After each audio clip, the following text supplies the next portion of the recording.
දැන් තව ප්‍රශ්නයක්. මනුෂ්‍ය ශරීරයක අමනුෂ්‍යයන් ඇතුළු වන්නේ කෙසේද? ඉන් මිදෙන ආකාරයේ පහදලා දෙන්න කියලා මේ ප්‍රශ්නයක් තියෙන. ගතිය බුදුරජාණන් වහන්සේ පැහැදිලිව දේශනා කරනවා. විශාල දහම් කාණ්ඩයක් විග්‍රහ කරලා තියෙනවා. මහණනි, ගතිය එකතු වෙනවා. සජීවී අජීවී සියල්ල එකතු වෙන්නේ ගතිය. මේක හොඳට පැහැදිලිව විග්‍රහ කරනවා. ගතිය එකතු වෙන හැටි. අසත්පුරුෂයාට අසත්පුරුෂයා එකතුයි. ගතිය සමානයි. සත්පුරුෂයාට සත්පුරුෂයා. කාමුකයාට කාමුකයා. ඒ වගේම සටන්කාරයාට සටන්කාරයා. ගුණවතාට ගුණවතා. නැනවතාට නැනවතා. ගුරුවරයාට ගුරුවරයා. ශිෂ්‍යයාට ශිෂ්‍යයා. මේ ආදී වශයෙන් යම් ආකාරයෙන් ගති ලක්ෂණ සමානද? සමානත්වයට සමානත්වය එකතු වෙනවා. එහෙනම් අපි එක්කලා එකතු වෙන්න බලා ගන්න නොපෙනෙන ලෝකේ විශාල පිරිසක් ඉන්නවා. කාගේවත් අය නෙවෙයි. සසරේ සම්බන්ධතාවය ඇතුළේ නෑදෑ බලපුරු. අපි ඊයට උදව් කරලා, ඊය අපිට උදව් කරලා, ඒ කාලෙදි මැරලා විසිරලා ගියා. අපි කරගත්ත කර්ම වේගයෙන් කරලා අපි එක පැත්තකට යනවා. අනේ අපි ඔක්කොම එකටම ගිහින් ඉන්න හම්බෙන්නේ. තව කෙනෙක් ඊය කරගත්ත කර්මයන්ට අනුකූල ඒගොල්ලෝ ඒ පැති වලට යනවා. ගිහලා විහිදිලා යනවා. ඉතින් කොහොම හැමදේම සැරිසරාගෙන යනකොට අපිට විවිධ නෑදෑ පරපුරවල් එකතු වෙලා තමයි බිලිබිති යන්නේ අත්බැව. ඔය යනකොට එක පිරිසෙන් පිරිසට අන්‍යෝන්‍ය සම්බන්ධතාවයකින් විවිධ ගනුදෙනු තියෙනවා. අපි ඊයට දීලා, ඒ අය අපිට දීලා දෙපැත්තටම ණය වෙනවා. ඉතින් අපි දුන්නේ අපි කෙනෙකුට යමක් දුන්නා ඒ ලැබුවා අපිට ඒ ණය ගෙවන්න වෙනවා. ණයක් වශයෙන් නෙමෙයි උදව්වක් නම් උදව්වක් වශයෙන් අපව දෙන්න වෙනවා. අනික් කෙනෙකුට අපි උදව් කළා නම් ඒක දුන්නා වගේ. අපි අනික් කෙනෙකුට උදව් කළා නම් ඒ අයගෙන් අපිට උදව් ලැබෙනවා. පූජකෝ ලබතේ පූජා වන්දකෝ පටිවන්දනා කිවිත් ඔන්න ඔය ක්‍රමී. පුදන්නවා පිදුල් ලැබෙනවා. වැන්දොත් වැඳුල් ලැබෙනවා. බැන්නොත් බැනුල් ලැබෙනවා. හිඟි කළොත් හිඟි ලැබෙනවා. ඊර්ෂ්‍යා කළොත් ඊර්ෂ්‍යාව ලැබෙනවා. වෛර කළොත් වෛර ලැබෙනවා. ලැබෙන්නේ එහෙමයි. ඒක විනාශ වෙන එක ධ්‍යාන දාන්න. ඉතින් මෙන්න මේ විදිහේ කරපු කොටස් විවිධ පැතිවල තමන් කරගත්ත දූෂණයන්ගේ ඔය අමනුෂ්‍ය ලෝකේ ඉන්නවා. අපේ නෑදෑයෝ අනන්ත සංසාරේ කල්ප ගණන් තිස්සේ ඉනයි. ඒ අය සමහර කට්ටියක් මේ තුන් ලෝකේ ඇතුළේම. නේද? කාම ලෝක, රූප ලෝක, අරූප ලෝක කියන මේ ටික ඇතුළේ. ඒ තමන් කරගත්ත තැන්වලි කොහේ හිටියත් ඒ අයටත් ඒ තැන්වල ඉන්නකොට බේනවා මගේ ඥාතියින් එහෙම ඉන්නවා. ඒ මනුස්සයත් තමයි වෙන්නේ නැත්තේ. දේවාදී බ්‍රහ්මාදී තැන්වල පටන්ගෙන ප්‍රේතාදී කොට්ටාස වලටත් ඔහොම බේනවා. අන්නේ බේනකොට ඒගොල්ලෝ බලාපොරොත්තු වෙනවා නෑදෑය ඇසුරට එන්න.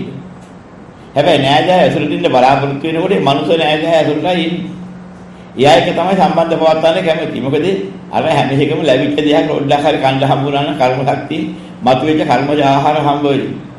උපක්‍රම තිරීම කන්න බොන්න හරි තියෙන්නේ මිනිස්සෙක් කියලා ඉන්න කාලෙදි හම්බෙච්ච හැටි.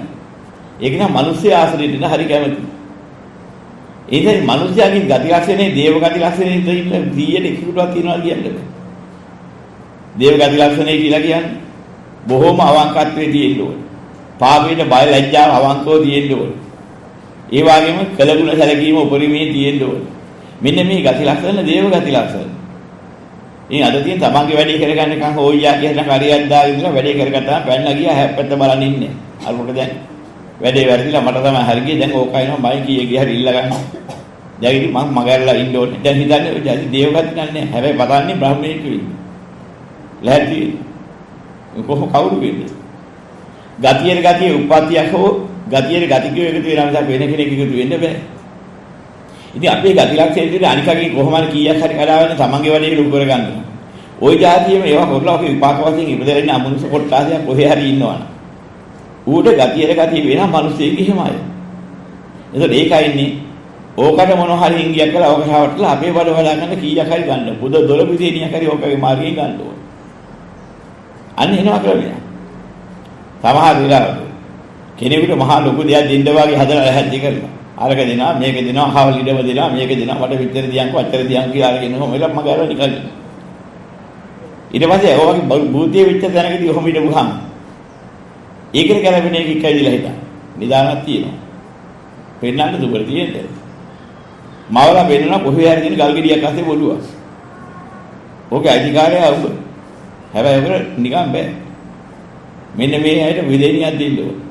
අර පණ නැහැ කියන මොකද කරන්නේ? හම්බ කරපු සල්ලි, ණය වෙච්ච සල්ලි ඔක්කොම ගෙනහලා නිදාන ගන්න බලාගෙන අර හැමදෙනම යනවා. ගිහිලා ඉතින් අහන දෙදී අරුන් රින්ගගෙන ගිහිලා ඉතින් ගැලපෙනේවම යහුවෙන්න ගැලපෙන්නේ කියලා අරක කවට්ටනවා. ඉතින් පුළුවන් තරම් උන් දොළ විදේනි කන. මිනිහා ගන්න වෙලා බීසා වෙනකම්ම වැඩේ කරනවා. අනුන්ට කරපු හැටියට සමානට එනවා. ඉතින් ඔන්න ඔයගේ දේවල් එකක් නෙමෙයි කියන්නේ. අනුන්ට අසනීප වෙන්න ලෙඩ රෝගේ හැදෙන විදිහ කටයුතු කරන්න. ඒ අමෘතයට අවස්ථාවක් එනවා අපිටත් එහෙම එකක් හැදෙන්න කටයුතු කරන්න මාර්ගය. උන් ඒ සම්බන්ධිලා අපිට සම්බන්ධිලා එහෙම දෙයක් ඇති කරන්නේ විවිධ ක්‍රමවේදයේ අටවල. අපිට යනවා උන් නිසා ලෙඩ රෝග ඇති වෙන්න හේතු වෙනවා. ඒ ඇති වෙන ක්‍රමයක් තියෙනවා. ඉතින්ලාම අපි කෙනෙකුට වරද මොනවා හරි ගන්න උපක්‍රමයක් කියනවා. ඉතින්ලා හිතවත් වෙන පුරුද්දක් තියෙනවා. අපි උන හාද වෙනවා කියන්නේ. ඉතින්ලා හිතවත් වෙනවා. හිතවත් වෙලා හිටන් ගිහිල්ලා තමයි ක්‍රමක්‍රමයෙන් අත්වැල් මැදගෙන ගිහිල්ලා ඉතින් ඇඟ තියාගෙන ඉන්න ගත්තේ ගති ලස්සන හදාගන්න. ඔන්න ඔය જાති අමනුෂ්‍යයත් ඉඳලා හිටන් ඊට පස්සේ ඇඟට ඉන්නේ toy ක්‍රමී. හාද වෙන්නේ ඉන්නේ හදවත. hinaවෙන් තමයි රිංගගන්නේ. කටේ රිංගගෙන ගිහිල්ලා හදවතට යනවා. යන ක්‍රමය. පෙනහල්ලට රිංගලා පෙනහල්ලු ආද්දියෙන් ගිහිල්ලා ඌට සූක්ෂම ශරීරයක් තියෙන්නේ. සියුම් ශරීරය නිසා අපේ මේ මස්ලේ ඝන ශරීරයේ ප්‍රශ්නයක් ඇත්තේම නැහැ. පොඩි සිද්ධාවක් තියෙන හුලඟක් යන මට්ටමක් තියෙනවා හොදටම ඇති. ඒ මට්ටමේ රිංගගෙන වාතය වැඩි ශරීරය තියෙන උන් නිසා ඒ මට්ටමේ ගණිත භාවනයක් තියෙන සිද්ධාවක් නැත්නම් උන්ට ඇති උන්ට උන් දැන් රිංගලා. ඔහොම රිංගගෙන වෙනහළු වලට වෙනහළු වශයෙන් හදවතට රිංගගෙන මොහොතක චූටි ශරීර හදාගන්න. ඕකට ගිහිලා ඉන්න ශරීරයේ ප්‍රසාරණය කරනවා චිත්තජ කය. ඔළුවට ඔළුව දික් කරනවා.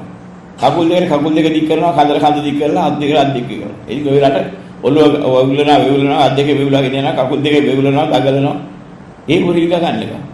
ඊට පස්සේ ප්‍රසාරණය ගහින් ගාගෙන ගාන්න හිටියට පස්සේ නිහඬයි. ඊට පස්සේ අපුරුඩ ඉන්නවා.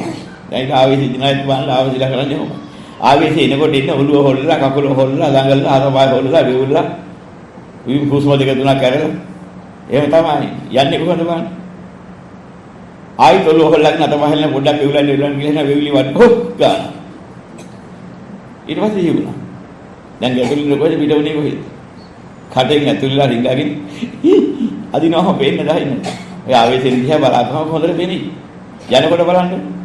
ටික ආපහු වෙවිලා උණ්ඩිලා ගන්න. ඊට පස්සේ තියලා ඇතලා බලන්න. මේ ආවේශ වෙන හැටි ආවේශෙට යන හැටි. ඔය අමනුෂ්‍ය ඇඟට ඇතුල් වෙන්නේ පිට වෙන්නේ ඔය ක්‍රමයේ. ඉතින් ඔය ඔක්කොටම හේතුව මොකද්ද? අපිත් උන්ට අනුකූල වැඩ කළොත් උන්ට අභ්‍යාස රිංග ගන්න ඔය ක්‍රමවේදී ඔක්කොම දිනා කොච්චර ක්‍රමවේදී තිබුණත් අපි දැන් ගතිය නැත්නම් උන්ට අභ්‍යාස දෙන්න බෑ. ඉතින් බුදුරජාණන් වහන්සේ පෙන්නන්නේ මහණෙනි සතර සතිපට්ඨානෙ උඹලගේ බීම. ඒක තමයි මම පියාගේ බීම. මම උඹලගේ පියා. මගේ බීම කාටවත් මායයට අයිති නෑ. මාර මිරිස් වලට අයිති නෑ. උඹලා යන්න බා මගේ බීමෙන් අහන්න. මගේ බීමේ ජීවත් තියලා මගේ බීමේ ඉඳලා හිට කටයුතු කරගන්න. ඒ තමයි සතර සතිපට්ඨාන. සතර සතිපට්ඨානෙ ඉඳන ඔබලා කිසිම කෙනෙකුට මාර මිරිසට හවට්ට ගන්න බෑ. කොච්චර උත්සාහ කරත් කරන්න බෑ. හැබැයි ඔබලාගේ වරදක් තියෙනවා. කොයි මොහොතක හරි ප්‍රමාද දෝෂයෙන් සතර සතිපට්ඨානෙ පිට වැඩ කරගන්න පටන් ගත්තොත් එදාට කොටු වෙනවා. හරියට ගහේ හිටපු කැටකිරි උගුසට කොටු වුණා වගේ උපමාවක් වෙන්නේ. එක්තරා උගුසේ කැටකිරිල්ලා කියලා ඉන්නවා. මොකද ඒ ඉන්නේ කුඹුරු වල. ගෝයන් කපන කාලෙට ඔය අස්තේ රිගාගෙන ඉන්නවා හොයන්න බැරි. ඒ උණු පාටත් එහෙමයි පිළිදුරු පාට. ඒ රිගාගෙන අරුතේ ඉන්න සතුන්ට ඉන්න බෑ මේක කොහේ ඉන්නවද හොයන්න. වටපිටට අස්සේ කවුරුවත් නැතිලා කිරියට බහලා තියෙන බියන් ටිකක් ආයෙ රිංග ගන්න. කෝරේ ඉන්නේ ඒ සතුන්ගේ හැටි කුරුල්ලන්ගේ වර්ගය. බින්නගුන් ගෙටුවාම කැටාසේ රිංග ගන්න. ඒ වාසේ රිංගාගෙන හිටන් සද්දම කොහරි අල්ලගෙන ගාලා එහෙම ජීවත් වෙනවා. ඌ අල්ලගන්න බෑ උට හොඳ පුරුද්දක් තියෙනවා එහාට පැනලා මෙහාට පැනලා හැංගිලා. ඉතින් ඔය බිමෙන් අහක් කියලා මොකද කරන්නේ ගහක අත්තක වහලා ඉන්නකොට අත්ත උඩ හුරු නැහැ. හැංගෙන්න දැන් එහෙම හුරු නැහැ අර වගේ. එක්තරා උගුස්සේ පැනගුවම අල්ලගත්තා. අල්ලගත්තාම එක කියනවා උම්මා කතාව. විච්ච දෙයක් කරනපු දෙයක් නෙමෙයි. මේ කාලකන්ණි උගුස්සතොට මං අහුනේ මගේ බිම නොහිටපු නිසානේ. මගේ පියාගේ බිම අත්හැරලා මං වෙනහකට ගියේ මගේ තියෙන මෝඩකම. තොට නැන්නා මං අහුවෙන්නේ නැහැ. තෝගේ කොච්චර ලෝකන් තියුණා කීකේ මෙහෙම කියනකොට උගුසා හරි අහංකාර වෙලා කිව්වලු. හරි තෝ යන් දිහාක බල මං තෝ කොහෙ ගියත් අල්ලනවා. එහෙනම් බල තෝගේ බිම කොහෙද තෝගේ බිම? අන්නර හාලා තියෙන පස් කැල. කුඹරක් හාලා කුඹරක බින්නකුන් කොටලා තියෙන පස් කැල වෙලගෙන. අන්නේ හාරපුවාම ඉතලම දින පහක් බින්නෙන් පින්න හාපුවාම. හොඳයි බලහින මම තුවල්ලන්නේ නැද්ද බලන්න කිව්වම ගියා. ගිහලා ගිල්ලා කැටේක වහල්.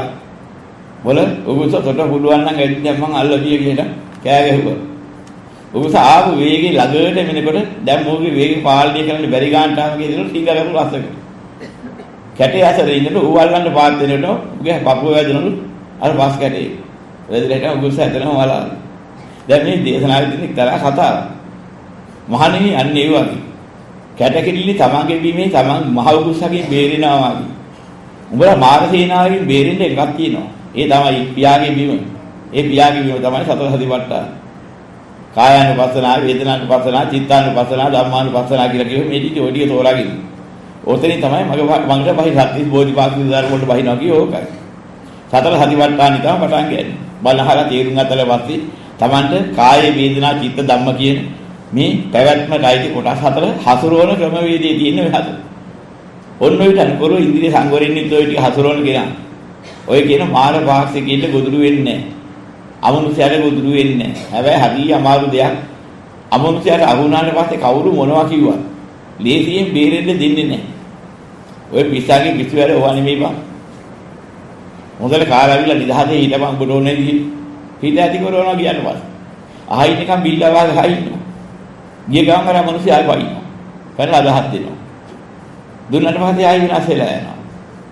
මෙන්න මෙහෙම ක්‍රමවේදයක් හැදෙනවා. ඒක තමයි සිද්ධිය. ඉතින් අන්නේ වගේ ඉතින් ඒතර අපිට මොකද මේකෙන් මිදෙන්න ක්‍රමය මොකද්ද? අපි ඕක තේරුම් ගන්න ඕනේ.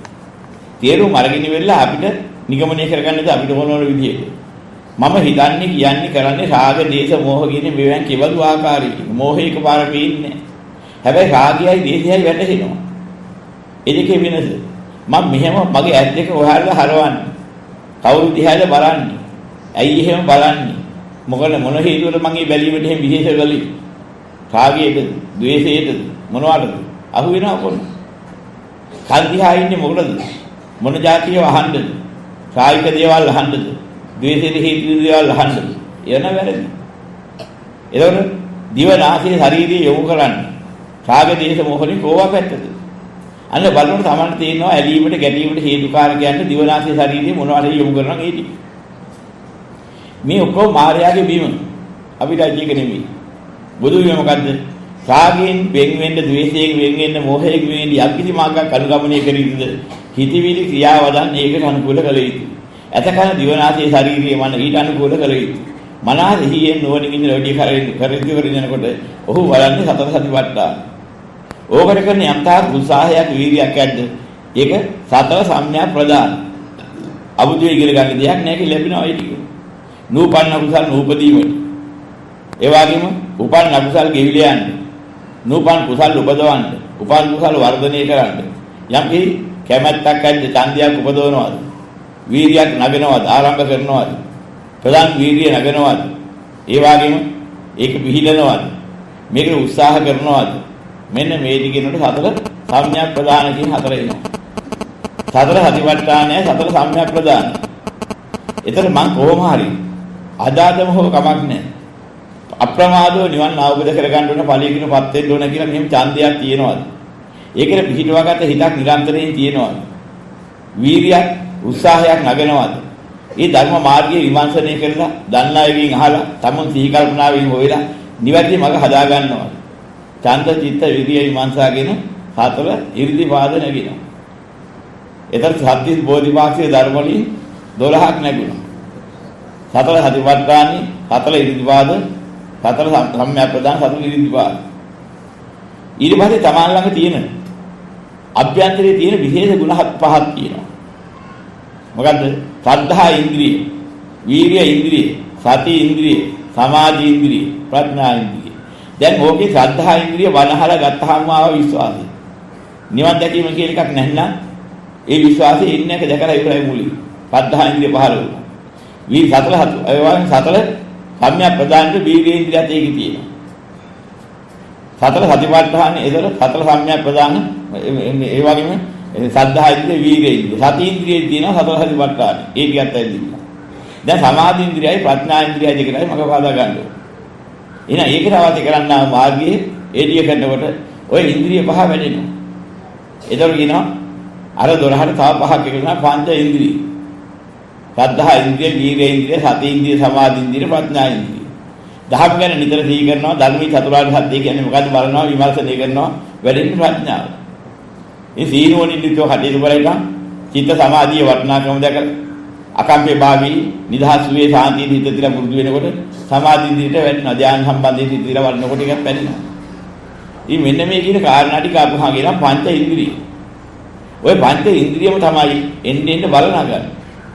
ඒකෙම කියනවා සද්ධා බල, වීර්ය බල, සති බල, සමාධි බල, ප්‍රඥා බල. ඔය ටික උසාවියේ බලේ කාන්තියෙන් නැගිනවා. සත්ත බොජ්ජංග. දැන් ඔය ටික වඩාගෙන ගියාම අර ඉස්සරහ ටිකේ මේ ටිකක් තියෙනවා. 아무තෙන් අවශ්‍ය වලන් ඉතුරු වෙන්නේ. සති සම්බොජ්ජංග. සතර සතිපට්ඨානියත් එක්කලා ඒක ආවා. ප්‍රඥාව වැඩි ප්‍රඥා ඉන්ද්‍රිය වැඩිනකොට ධම්මවිචේ සම්බොජ්ජංගේ ඒකත් එක්කලා. සතර ඉන්ද්‍රියවාද වඩනකොට විරිය සම්බොජ්ජංගේ ඒකත් එක්කලා.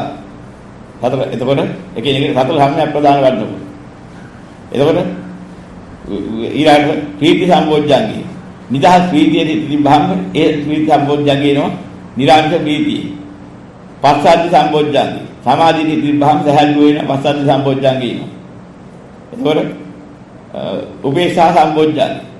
එතකොට චතුර්ථ ධානයට එහි හිත පිටවායි ප්‍රගුණ කරගත්තාම උපේක්ෂා එකඟතාවයේ ඔය කියන උපේක්ෂා සම්බොජ්ජංගයක් එනවා. ඔය දෙක අර කියන බොජ්ජංග ධර්මات වෙනවා සත්ත බොජ්ජංග. එතකොට දැන් අපි මොකෙන්ද ගියේ?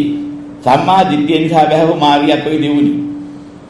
මේ දුකයි, මේ දුක්ඛ සමුදයයි, මේ දුක්ඛ නිරෝධයයි, මේ දුක්ඛ නිරෝධ මාර්ගයයි කියලා ආලා බණහලා තේරුම් අරගත්ත මූලික සුතමේ ප්‍රඥාවෙන් පටන්ගෙන චින්තාමේ ප්‍රඥාවෙන් දැගෙනකොට භාවනාවේ ප්‍රඥාවෙන් වැඩෙනකොට ඔන්න විදිහේ වැඩිලා ඉදිලා අන්න අර ආර්ය අෂ්ටාංග මාර්ගයේ සම්මා දිට්ඨිය වැඩෙනවා. ඔව් දැන් කල්පනා කරන්නේ කවදාවත් කල්ප හිංගිහිසා පිණිස. ඒවේ ආවෙද දකින්නවා. කාමයන් පිස කල්පනා කරන්නේ ඒවෙන් එන ආවෙද දකින්නවා. ඔය ක්‍රමයෙන් යන්නේ මොකද කරන්නේ? අන්න අව්‍යාපාද අහිංසා නිකම්ම සංකල්පන ආර්ය ධර්මයට වෙන්නකොට සම්මා සංකප්ප වැඩෙනවා. දැන් ඔහු බොරු කේලම් පරිවර්තන කළා භාවිතාවෙන් ඒවට පැත්තට නැඹුරු වෙන්නේ දහමට අනුපූරවන්න අවදී කතා කරන්න කියන්නේ. සම්මා වාචා වැඩෙනවා. ප්‍රාණඝාත අදත්තාදාන කායවිත්‍යාචාරයෙන් බැහැ මානසිකත්වය කායිකත්වය ක්‍රියාත්මක නැහැ දැන්. සම්මා කම්මන්තේ වැඩෙනවා. දැහැමි සාමී යවාගත දෙකින් ජීවත් වෙන නිසා කල්පින් අසාධාරණ ජීවිතයක් ගත කරන්නේ නැහැ. සම්මා ආජීවය වැඩෙනවා.